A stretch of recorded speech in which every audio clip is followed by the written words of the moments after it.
لوشي نو یو خوشحالی اغا ٹیم نو یو دانا نو پروجه یو خوشحالی اللہ راکی و یو خوشحالی عند لقاء ربه چکل دخپل رب سر ملاقات وشي نو دویم خوشحالی با اغا وقت دا اغا خوشحالی دا نو روجه یو عظیم عبادت تے دیر عظیم او لوی عبادت تے دیر دا خوشحالی میاشرہ باندی راگلے دا دا اللہ سره یو راز دی تاسو ته به پته ولګي راز ځکه دی چې کله سړی روجه ونیسي نو د معده خالی شي نو د خولې نه بدبویي روانه شي دا د معدې د خالیوالي د وجې نه وي نو حدیث مبارک کې راځي رب العالمین وایي دغه بدبویي چې د روجهدار د خولې نه ځي دا ماته د مشکو نم زیاته محبوبه ده ستا د خلی بدبویی او ماته د مشکو نه محبوبه ده ځکه دا د معدې د خالیوالي د وجې نه ده او معده دې ځکه خالي ده چې خوراک نه کوي خوراک ځکه نه کوي چې زما یو حکم دی چې کتب علیکم الصیام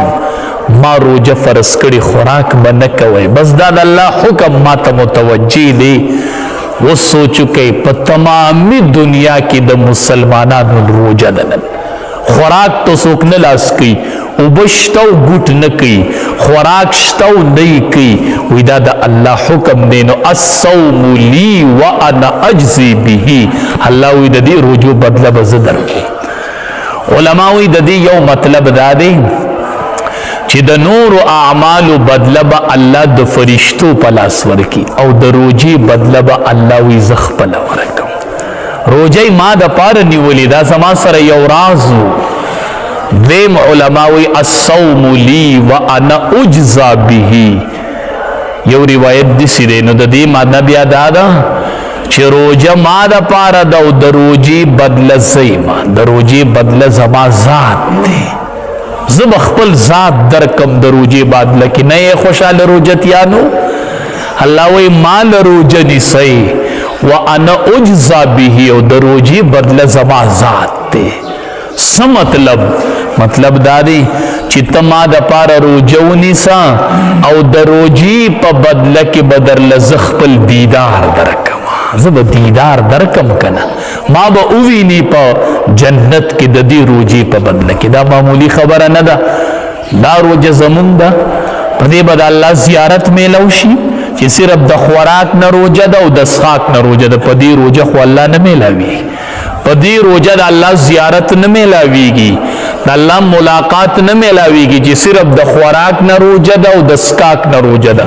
د سترګو روجه نشته دی ټوله ورځ فیسبوک آن دی په موبایل بربند تصویران کاته دي نو د سترګو خو روجه نشته نو لاړه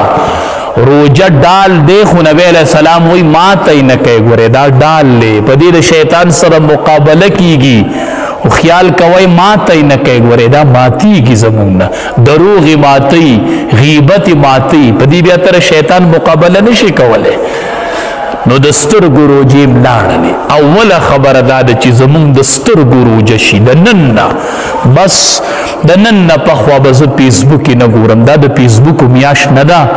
دا د قرآن میاشتا جبریل امین براغه په روجه کې د امام الانبیاء سره به د قرآن دور کو د قرآن دور به کو قرآن به لوستو څنګه دور به کو قرآن خو ولا پورا نازل شوی نو نو علماوی چې څومره به نازل شوی هغه به ور سره اړو یا دا چې نه صلا نازل شوی نو خو ټول قرآن به ور سره دور کو نه چا کم به نو نازل شوی هغه به بیا الله ير کو ځکه به رستو نازلې دو خو په روجه کې به ور سره نبی علیہ السلام او جبرئیل امین د قرآن دور کو قرآن به لوستو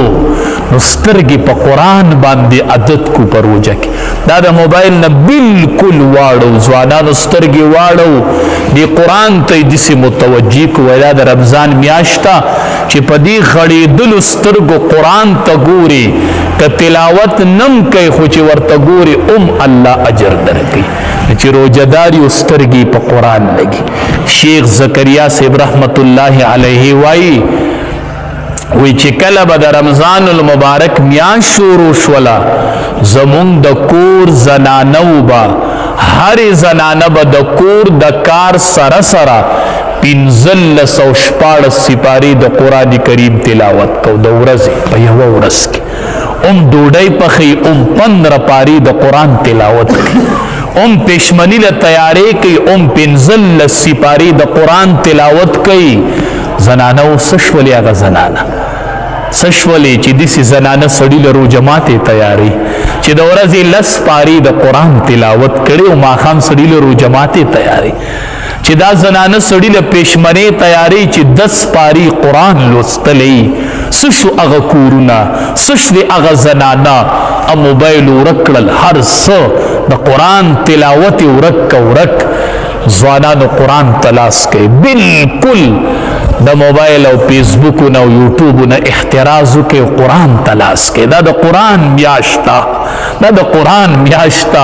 نبی علیہ السلام او جبریل امین به ده ورکو د قرآن د قرآن حافظانو یو بل سره د قرآن ده ورکوئ د قرآن ده ورکوئ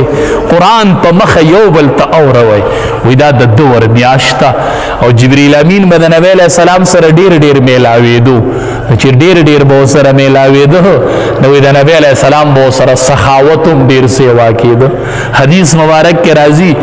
وی نبی علیہ السلام به په روژه کې دومره سخي شو دومره لکه دا تیزه هوا څنګه زر خورېږي څومره خلقو ته نپه ورکوي داسې به نبی علیہ السلام دا نپه خوره کړله د مال او د علم په دواړو کې به یې داسې سخاوت وکړو د روژې میاشت د سخاوت میاشته دا د قرآن میاشته دا د غریبانانو د تپوس میاشته دې کې سخاوت سیوا کوي دې کې د قرآن تلاوت سیوا کوي دې کې به قرآن لولو ځوانانو ښکلې ټوپۍ په سر کې قرآنونو ته لاس کوي چې مونځ کېږي کښېنئ قرآن ته که ډیر نشئ کولی نو یوه عشره کې خو یو ختم وکئ اولو لسو کې یو د قرآن ختم بینځنو لسو کې یو د قرآن ختم اخیره عشره کې یو د قرآن ختم نو چې د اختر په ورځ الله بدلی ورکوي یوم الجائزه د انعام ورځ را روانه ده هغه د اختر ورځ ده نو یا الله ته به نن انعامات تقسیموي نو یا الله ما 3 پیری قرآن ختم کړی و یوه پیره ته راوکي او 3 پیری داسې یا الله زه نن په تمه یم نو چې الله تعالی د قرآن د ختم اجر درکوي چې څومره اجر وي نو مونږ وایو اسانه روژه ده څنګه اسانه ده مړه وایي سهار ویده شم چې ماسپښین مانځه له راپاسم او چې ماسپښین ګرځم راګرځم چې ماښام اذان شوي ډېره ریلیکس مې روژه تېره کړله وي بس صحیح ده د اختر په سار په تمه اوسه تا ته به د خوب اجر میلاویږي د اختر په ورځ بدلې به الله ورکوي نو ته به د خوب اجر غواړې دا د ځان ستړي کولو میاشت ده ځان ستړی کوي ستړی دا څه خبره ده ماسپښینه پورې ودیمه روژه ډېره ریلیکس تېره شوله ریلیکس تیره نشوله د الله د رحمت نه محروم شوې محرومه حدیث مبارک کې راځي بختور صحابه نبی علیہ السلام صحابه ته وی د جنت مختلفی دروازې دي کنه یو د صدقې دروازه ده چې چا صدقې ډېرې ورکړي به په هغې داخلیږي یو پکې د روژهدارو ده یو پکې د منځ کوونکو دغه دروازه ده چا چې نفلي منځونه ډېر کړي هغه به په هغې باندې داخلیږي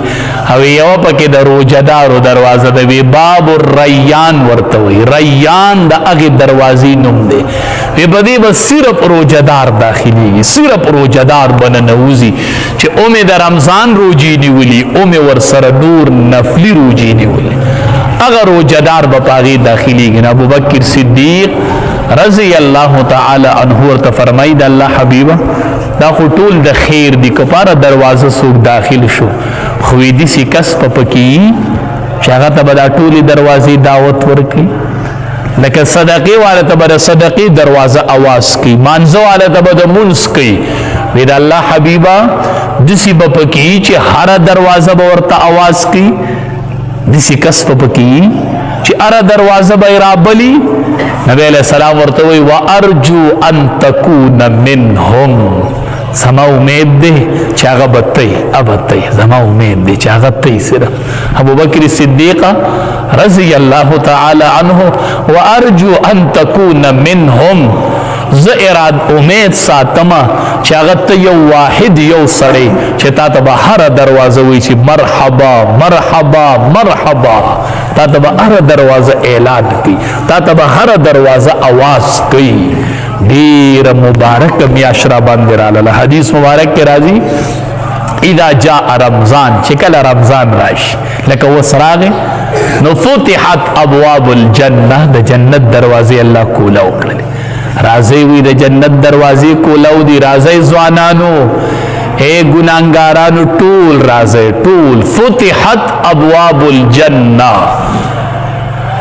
د جنت دروازې کولاو دي، راځي راځي مافیان غواړي، راځي منځونه کوي. وغلقت ابواب النار، او د جهنم دروازې بند دي، بس هغه بند شولې. څومره د رحمت میاشت راغله،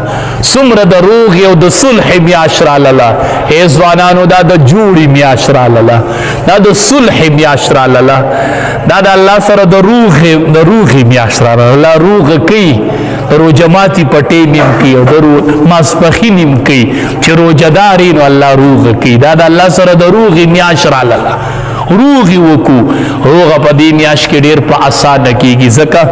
د جهنم دروازې بندې دي او د جنت دروازې کولاو دي. نه دا روغه نه ده، دا روغه کوي، روغه روغه. او نبی کریم صلی الله علیه وسلم فرمایي په ټوله دنیا کې الله ته څه شی خوښ دی؟ ما من شیء احب الی الله من شاب الطائب. نبی علیہ السلام فرمائی وی رب العالمین وائی چې په ټول مخلوق کې او په هر څه کې ما ته خوښه دا ده چې ځوان سړی ما ته ووایي چې الله زما توبه ده. ځوان سړی وایي یا الله میری توبه، دا الله رحمت په انتظار دی چې دا ځوانان به کله توبه وباسي، ځوانان به کله توبه وباسي. ځوانانو میاشتر باندې راغله، ښکلې ځوانۍ الله درکړي دي. دا د قرآن د ختم د پاره دي، کینم بم نو په ولاړه به قرآن ته ودرېږم. مال الله ځواني راکړي، بیا به داسې وخت راشي چې په کرسۍ به ناسي، بیا به داسې وخت راشي چې د کوره به تراوله نشي راتلی، جاړې به جاړې به. نو په ځوانۍ کې نن وکړه چې بیا ارمان نه کوي، و الله چې روغ وم نو ولاړ به وم، خو اوس بیمار یم، نو الله به درله بیا هم هغه اجر درکوي. نو الله د ځوان توبې ته په تمه دی، بس توبه وباس. د رحمت میاشته، د مغفرت میاشته، او اول عشره شروع ده دا د رحمت میاشته، دا رحمتونه راوریږي. رب اغفر ورحم وانت خیر الراحمین. دعاګانې غواړئ، درود شریف زیات وایي اول عشره کې. چې یوه پیره څوک درود شریف ووایي نو صلی الله علیه عشرا، الله تبارک وتعالی په لس رحمتونه راولیږي. د یو درود په بدله کې لس رحمتونه الله را لیږي. نو چې ته زر پیرې درود شریف ووایي نو څو رحمتونه راله؟ لس زره رحمتونه در باندې د الله په یوه ورځ کې راورېدل. او لنډ درود وصلی الله علی النبی الامی، دا څومره لنډ درود دی؟ دا زر پیری ډیر په اسانه کیږي. نو چې دا زر پیری وای نو لس زر رحمتونه باندې د الله د طرف نه راوړي. دا د رحمت میاشته، رحمتونه راوړيږي، د جهنم دروازې بند دي او د جنت دروازې کولاو دي. ډیره د برکت میاشت رااله، ډیره د رحمت میاشت رااله چې ظاهرانه نشي. عبادت پکې وکړو چې ظاهرانه نشي، بل کوشش کوي د خپل وس مناسب، د خپل وس مناسب. نبی علیہ السلام فرمای چا چې یو روجدار له د روجماتی انتظام وکړو، یو روجدار ستا په مال روجما تکړلا، نبی علیہ السلام ورته فرمایل وی د دې دومره اجر لري، د دغه روجدار عمره اجر الله تعالی درکو، ستای ټول ګناهونه معاف کړل، او چې یو غلام دې د الله په لار کې آزاد کړ، چې یو کس تا په مال روجه مات. نو صحابه خو غربونو، صحابي راغی وی د الله حبیبه مونږ خو دومره طاقت نه لرو چې سړی موړ کو. نبی علیہ السلام ورته دا په مړولو نه ده، دا په یوه کجوره باندې ده، دا په یوه نوڼۍ ډوډۍ باندې میلاویږي، خو چې ستا په مال څوک روجه ماته کړي. نو کوشش کوئ خپلو مالونو کې لږه لږه برخه وکئ، لږه لږه برخه. ځان له کیلو کجورې هلې دغه نیمې که نیم کیلو بل له ورکه، نیم ځان ته پرېږده. خو چې وای دا خلک روجه ماتي چې زما پکې اجر کی بختور خلک چې ستا په مال 4 روجه مات کړله نو یو د خپل روجي اجر شو بل چې ستا په مال هغه روجه مات کړی دا د هغه د روجي مرا اجر ستا موش نو مونږ ته به د یوې روجې اجر میلاویږي او هغې ته به چې ستا په مال یو تن روجه ماته کړه تا ته د 2 روجو اجر چې 3 ماته کړه نو د 3 روجهدارو اجر 4 ماته کړه نو د 4 روجهدارو اجر نو دا د اجر میاشت دی کې په هر عبادت ناراسته مه کوئ هر ځای کې خپله برخه ورچوئ او نبی کریم صلی الله علیه وسلم فرمایل ومن سقا صائما سقاه الله من حوض شربتا لا يظمأ حتى يدخل الجنة نبی علیہ السلام فرمایل وی ومن سقا صائما چا چې په یو روجهدار باندې اوبه وسکولې په یو روجهدارې د روجه ماتي په ټیم کې اوبه وسکولې د روجه ماتي انتظام یې ولوکو هغه راولګېد روجه یې ماته کړله دا څومره اسانه خبره ده یوه ډبه شربت چاله والا یوه ډبه والا وای ماښام د الله د رضا دپاره چې روجه ماته په دې ماته وه دا ما د ثواب په نیت اغوستې نور مې وس کېږي نه دا یوه ډبه مې د وسه وه جدا مې واغوستل خو مهرباني وکړه زما په دې روجه ماته وه که نه نو ومن سقا صائما نبی علیہ السلام فرمایي چا چې په یو روجهدار باندې اوبه اسکولې د روجه ماتي په ټیم کې سقاه الله من حوض شربتا لا يظمأ حتى يدخل الجنه الله په دې سړي باندې زما د حوض نه یو ګوټ اسکي یو ګوټ ناسته چې په روجهدار باندې ګوټ اسکي دې بدله کې به الله د نبی علیہ السلام د حوض نه یو ګوټ تاله درکړي د دې ګوټ په بدله کې به د حوض ګوټ میلاویږي او الله به ورله زما د حوض نه ګوټ ورکړي او داسې ګوټ به لا يظمأ حتى يدخل الجنه چې میدان محشر کې هغه ګوټ اوسکي نو چې د څو پورې جنت ته نه تللی بیا به پې تنده نه راځي په میدان محشر کې بیا پې تنده شته نه چې زما د حوض نه ورله یو ګوټ ورکړي د میدان محشر څومره سخته تنده څومره سخت حالت به